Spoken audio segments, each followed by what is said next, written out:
हर घरवा में बाजी बधाई, छठी गीतिया सगरी गवाई। घरवा में बाजी बधाई, छठी गीतिया सगरी सुनाई। कि मंगाई दे दू मैया हो, अरे कि सुनर सुनर भौजाई मंगाई दे दू मैया हो।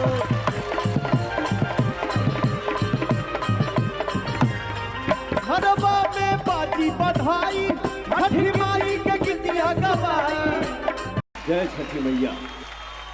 देख गंगा परी सो आई, पहला अर्घ के दिन शाम 4 बजे 13 तारीख को हम सब कलाकार यहाँ इस दरबार में एकत्रित हैं।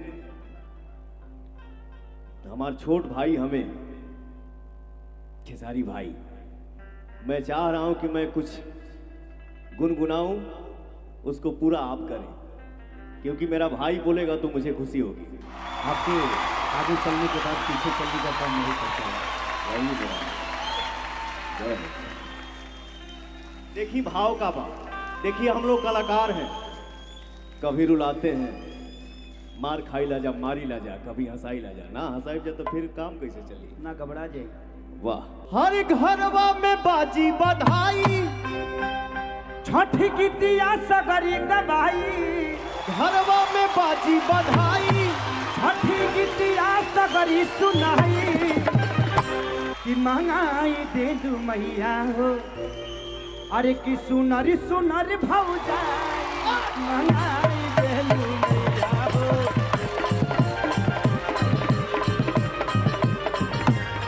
घरवा में बाजी बधाई, छठी माई के गीतिया गवाई।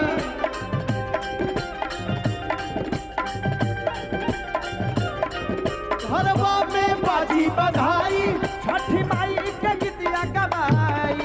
मंगाई देलू मैया हो, मंगाई देलू मैया हो। अरे सुनर सुनर भौजाई मंगाई दे दू मैया हो।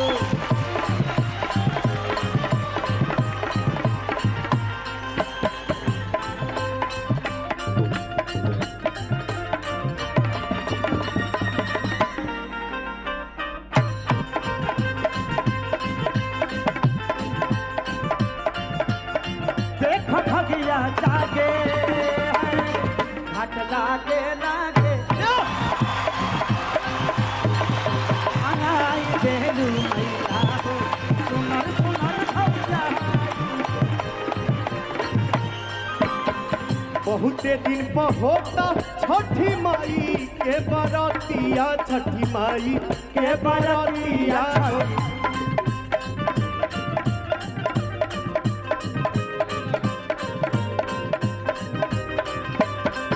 हमहू जुटाइब घाट कुल्ही ये संघातिया, रे कुल्ही ये संघातिया हो।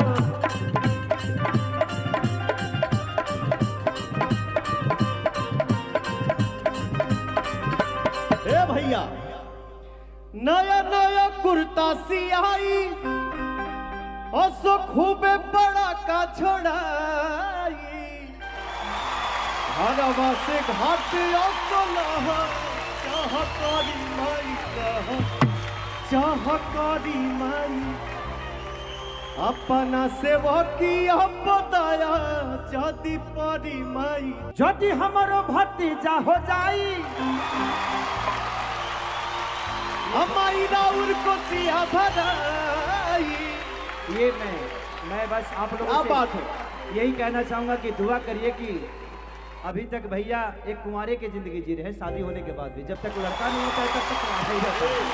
बस आप लोग दुआ करिए कि भाई के घर में एक ललना छठी माई के कृपा से आ जाए। जय हो।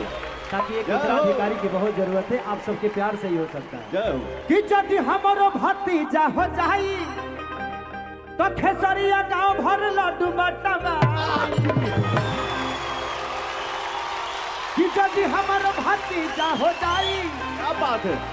तो साथे खेसरियों कोसी भजाई। मंगाई देलू मैया हो, मंगाई देलू मैया हो, सुनर सुनर भौजा मंगाई देलू मैया, सुनर सुनर भौजाई। सुना